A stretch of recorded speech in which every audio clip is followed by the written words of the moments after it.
PM Modi आज देश के सबसे स्वच्छ शहर इंदौर को देंगे बड़ी सौगात। प्रधानमंत्री वीडियो कॉन्फ्रेंसिंग के जरिए एशिया के सबसे बड़े बायो सीएनजी प्लांट का करेंगे उद्घाटन। बायो सीएनजी संयंत्र 100% गीले कचरे का इस्तेमाल होगा। संयंत्र से 18,000 किलोग्राम गैस का रोजाना उत्पादन होगा। इंदौर नगर निगम के मुताबिक बायो सीएनजी गैस से शहर में रोजाना 400 बसें चलेंगी। आम आदमी पार्टी और प्रतिबंधित संगठन सिख फॉर जस्टिस के बीच चुनावी संबंधों की जांच कराई जाएगी। केंद्रीय गृह मंत्री अमित शाह ने पंजाब सीएम चरणजीत सिंह चन्नी के अनुरोध पर यह फैसला किया। पंजाब सीएम का गृह मंत्रालय को लिखे पत्र में आप पर गंभीर आरोप। पत्र के साथ चन्नी ने सीएफजे का आपको समर्थन देने संबंधी पत्र भी संलग्न किया। गृह मंत्रालय और पंजाब सरकार के मुताबिक प्रतिबंधित संगठन से राजनीतिक दल का सीधा संपर्क देश की एकता अखंडता के लिए खतरा है। आम आदमी पार्टी पर लगे गंभीर आरोप पर सियासत गर्म। आज बीजेपी और कांग्रेस इसके खिलाफ करेगी प्रदर्शन। दिल्ली सीएम की कथित देश विरोधी सोच के खिलाफ बीजेपी लाल किला के सामने प्रदर्शन करेगी। वहीं कांग्रेस सिविल लाइंस के चंगी राम अखाड़ा के पास देगी धरना। यूपी में सियासी नेता अब अगले 4 चरणों के प्रचार में जुटे। आज रायबरेली में दिग्गज राजनेताओं का आमना सामना होगा। रायबरेली में गृह मंत्री अमित शाह, कांग्रेस नेता प्रियंका गांधी और एआईएमआईएम नेता असदुद्दीन ओवैसी की चुनावी जनसभा होगी। अमित शाह आज रायबरेली सदर और ऊंचाहार सीट पर प्रचार करेंगे। गृह मंत्री बांदा में चुनावी सभा और लखनऊ में पार्टी नेताओं के साथ बैठक करेंगे। कांग्रेस महासचिव प्रियंका गांधी आज से 2 दिवसीय रायबरेली दौरे पर रहेंगी। जिले के चुनावी दौरे पर प्रियंका जनसभा, नुक्कड़ सभा और डोर टू डोर कैंपेनिंग करेंगी। यूपी सीएम योगी आज पीलीभीत और सीतापुर के चुनावी दौरे पर रहेंगे। मुख्यमंत्री की इन 2 जिलों के अलावा लखनऊ में भी जनसभा होगी। सपा अध्यक्ष अखिलेश यादव आज पीलीभीत, लखीमपुर खीरी और सीतापुर और हरदोई में चुनाव प्रचार करेंगे। बीएसपी प्रमुख मायावती ने भी चुनाव प्रचार में दमखम लगाया हुआ है। मायावती की आज अंबेडकर नगर और अकबरपुर में जनसभा होगी।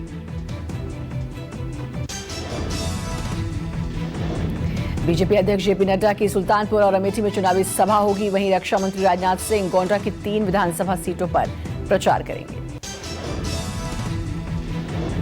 यूपी सीएम योगी आदित्यनाथ ने सपा अध्यक्ष अखिलेश यादव पर किया करारा हमला। मुख्यमंत्री ने कहा, अखिलेश अपने पिता मुलायम के पैर सिर्फ मंचों पर दिखावे के लिए छूते हैं। अहमदाबाद ब्लास्ट केस के दोषियों की आड़ में सीएम योगी ने कहा कि फांसी की सजा पाए एक दोषी का पिता सपा का प्रचार कर रहा है।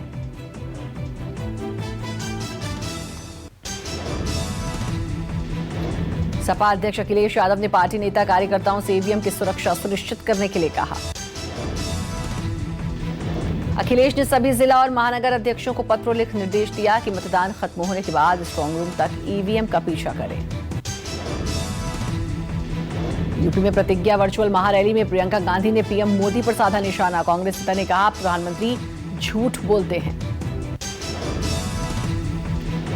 प्रियंका ने कहा कि पीएम कहते हैं कि यूपी में हजारों लखपति बने, लेकिन गांव शहरों में घूमने पर मुझे इसका उल्टा दिखाई दिया। यूपी में तीसरे चरण और पंजाब चुनाव प्रचार के आखिरी दिन शुक्रवार को सभी दलों ने झोंकी ताकत। 20 फरवरी को यूपी में तीसरे चरण के तहत 16 जिलों की 59 सीटों पर होगी वोटिंग। वहीं पंजाब की सभी 117 सीटों पर होगा मतदान। शुक्रवार को सीएम योगी ने करहल, मैनपुरी, उन्नाव और कानपुर में जनसभा की। वहीं सपा प्रमुख अखिलेश ने जालौन में सभा और कानपुर में रोड शो किया। अयोध्या में बीजेपी अध्यक्ष जेपी नड्डा ने चुनावी सभा की। नड्डा ने लोगों से आह्वान किया कि सपा से राम भक्तों पर गोलीबारी का सवाल जरूर पूछें। पंजाब में दिल्ली के सीएम केजरीवाल ने जलालाबाद और आबोहा रोड में रोड शो किया। वहीं रक्षा मंत्री राजनाथ सिंह और पूर्व सीएम अमरिंदर सिंह का पटियाला में रोड शो हुआ। पंजाब चुनाव के लिए कांग्रेस ने शुक्रवार को घोषणा पत्र जारी किया। पार्टी ने 1 लाख सरकारी नौकरी केवल मोनोपोली तोड़ने, मुफ्त सिलेंडर, शिक्षा और स्वास्थ्य का वादा किया। चंडीगढ़ में मुख्यमंत्री चन्नी, पार्टी प्रदेशाध्यक्ष नवजोत सिंह सिद्धू, पार्टी प्रभारी हरीश चौधरी और पवन खेड़ा ने घोषणा पत्र जारी किया। यूपी के अयोध्या में बीजेपी और सपा प्रत्याशी के समर्थकों में हिंसक झड़प, गोसाईगंज विधानसभा इलाके में हुई मारपीट और फायरिंग। सपा के बाहुबली प्रत्याशी अभय सिंह और बीजेपी उम्मीदवार आरती तिवारी के समर्थकों ने एक दूसरे पर हमले का लगाया आरोप। महाराजगंज थाना के नेव कबीरपुर के पास हुआ बवाल, सपा प्रत्याशी ने निशाना बनाकर फायरिंग करने का लगाया आरोप। बीजेपी प्रत्याशी ने सपा समर्थकों पर लगभग आधी दर्जन गाड़ियों में बुरी तरह तोड़फोड़ करने का लगाया आरोप।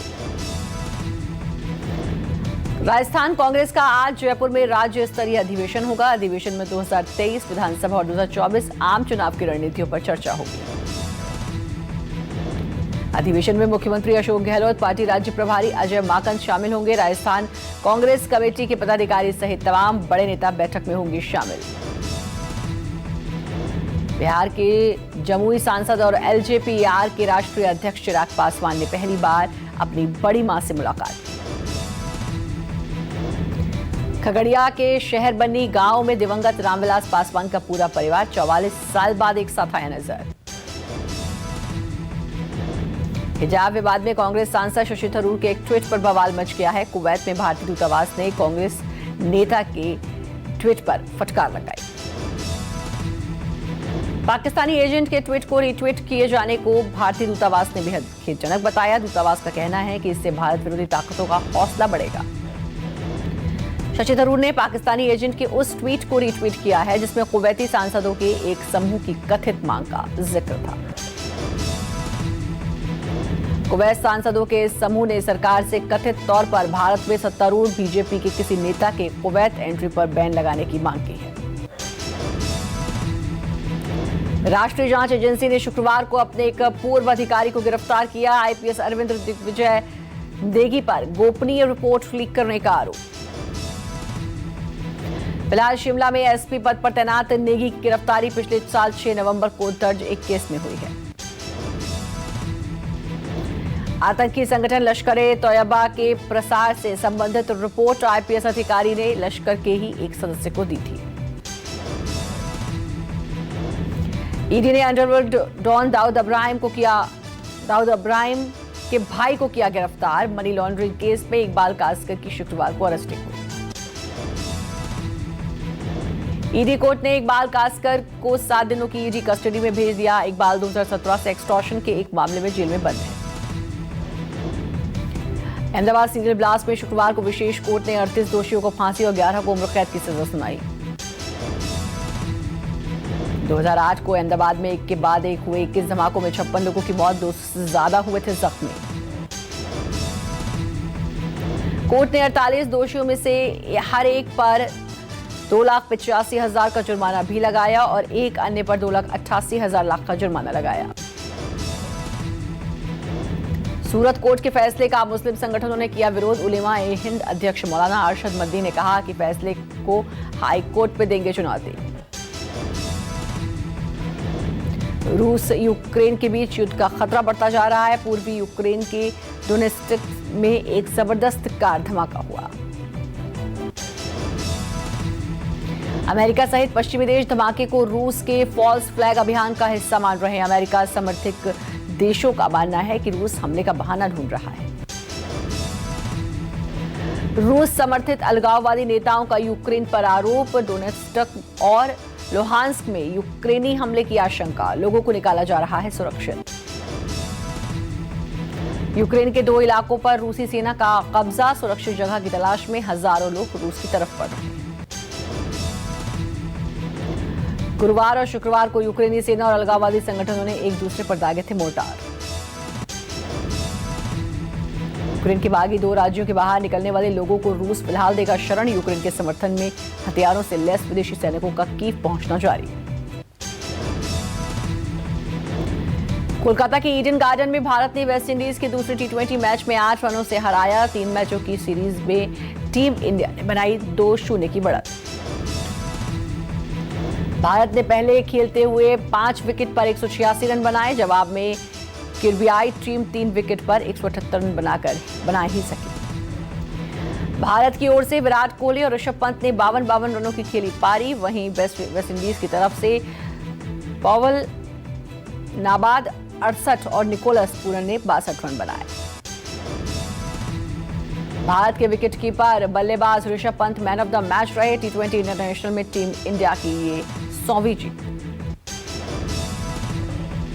श्रीलंका के खिलाफ टेस्ट और T20 सीरीज में टीम इंडिया में बड़े बदलाव संभव। पूर्व कप्तान कोहली को T20 में आराम दिया जा सकता है। हिटमैन रोहित शर्मा को वनडे और T20 के बाद टेस्ट टीम की कमान भी सौंपी जा सकती है। नेशनल टीम में रविंद्र जडेजा और जसप्रीत बुमराह की वापसी की संभावना। श्रीलंका के खिलाफ T20 सीरीज का आगाज 24 फरवरी को लखनऊ में होगा, जबकि 2 टेस्ट की सीरीज का पहला मैच 4 मार्च को मोहाली में शुरू होगा।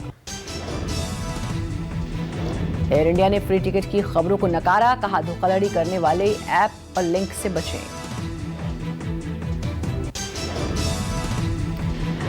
आईटी कंपनियां मार्च में 3 लाख से ज्यादा देंगी नौकरियां। मार्केट इंटेलिजेंस फर्म अर्थ इनसाइट ने दी जानकारी।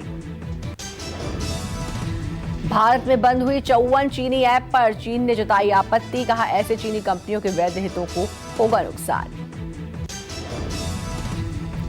शेयर बाजार में आई गिरावट। सेंसेक्स 400 अंक लुढ़का। निफ्टी भी 68 अंक फिसल कर नीचे गिरा।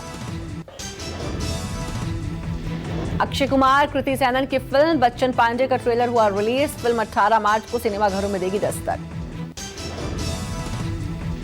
आलिया भट्ट की फिल्म गंगूबाई काठियावाड़ी का लुक 72वें बर्लिन फिल्म फेस्टिवल में छाया। फिल्म 25 फरवरी को होगी रिलीज।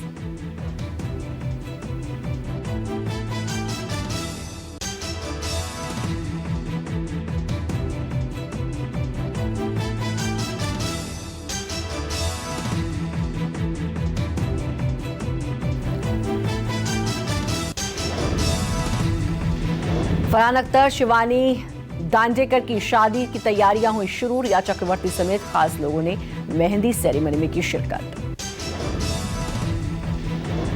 फिल्म तुलसीदास जूनियर की स्क्रीनिंग। रणबीर कपूर मां नीतू कपूर के साथ आए नजर। फिल्म में संजय दत्त, राजीव कपूर निभा रहे हैं अहम किरदार। फिल्म बधाई दो का नेट कलेक्शन 6 दिन में 11 करोड़ के पार पहुंचा। लोग फिल्म में राजकुमार राव, भूमि पेडनेकर को कर रहे हैं बेहद पसंद। न्यूजीलैंड के वेलिंगटन में पुलिस की चेतावनी के बावजूद ट्रक ड्राइवर्स ने किया विरोध। सड़क जाम कर सरकार के खिलाफ वैक्सीनेशन विरोधी नारे लगाए। पोलैंड के क्राको में तेज हवाओं से गिरे 20 मीटर लंबी क्रेन। हादसे में 2 श्रमिकों की मौत, 2 घायल। अर्जेंटीना के जंगलों में लगी भीषण आग की लपटें और धुएं का गुबार आसमान में साफ दिखाई दिया। इजरायल ने दूसरे बार सीरिया पर दागी मिसाइलें। आर्मी पोस्ट को बनाया निशाना।